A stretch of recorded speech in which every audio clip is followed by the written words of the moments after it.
ખાલી એક જ નાની વાત કરું તમે કે આ અંગૂઠો અહીંથી કપાઈ જાય, અહીંથી આ અંગૂઠો કોઈ 1 લાખ કરોડ રૂપિયા કોઈ ડૉક્ટરને આપે તો આવો બનાવી, કોઈના બાપની તાકાત છે કેટલા કરોડ, 1 લાખ કરોડ ડોલર આપી તો આવો બનાવી.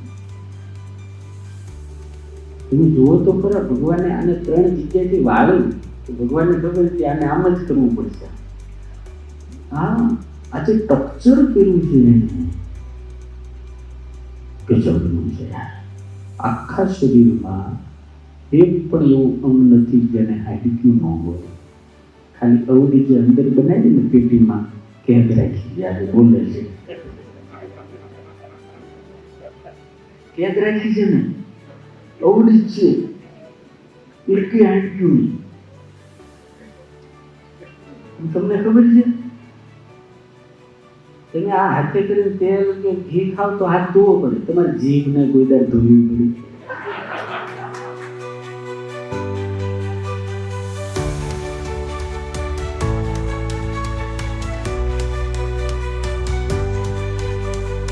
હરિપ્રકાશ સ્વામી આવ્યા છે સાળંગપુરથી, તો અમને બહુ આનંદ થયો અને એમની કથા હનુમાનજીની બહુ સરસ અમને સમજાવી અને બધા હરિભક્તોને બહુ ભાવપૂર્વક કરી દીધા અમને સૌને.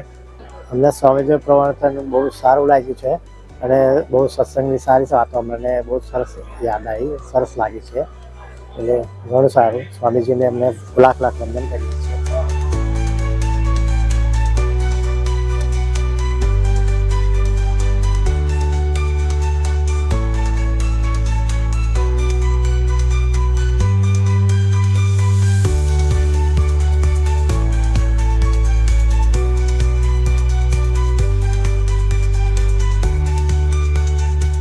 ખૂબ સુંદર પ્રવચન હતું સ્વામીનું.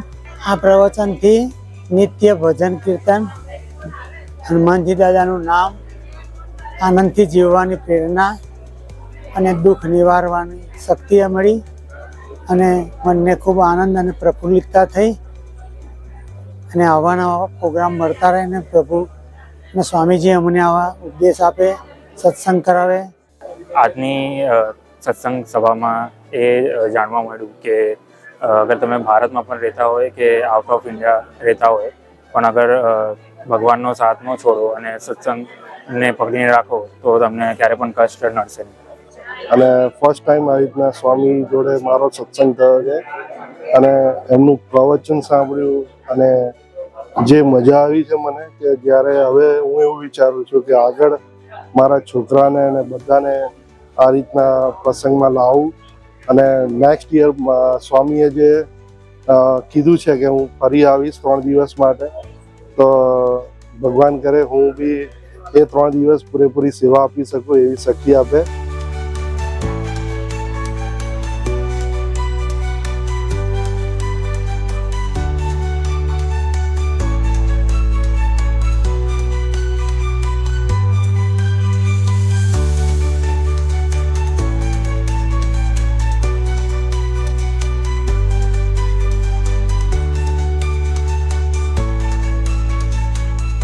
એ સ્વામીએ સત્સંગ કર્યો, બહુ સારો કર્યો, બધા હરિભક્તોને હેપી કર્યા. આવી જ રીતે ફરી ફરી લાભ આપે બધાને. મને સ્વામીજીએ બહુ સરસ હનુમાનજી મહારાજની કથાનો મહિમા કીધો, લાભ આપ્યો અને શું બધાને એટલા હેપી કર્યા સત્સંગ સભામાં. આજના જે મૂર્તિ પ્રતિષ્ઠા વિશે મહિમાનું જ્ઞાન આપ્યું.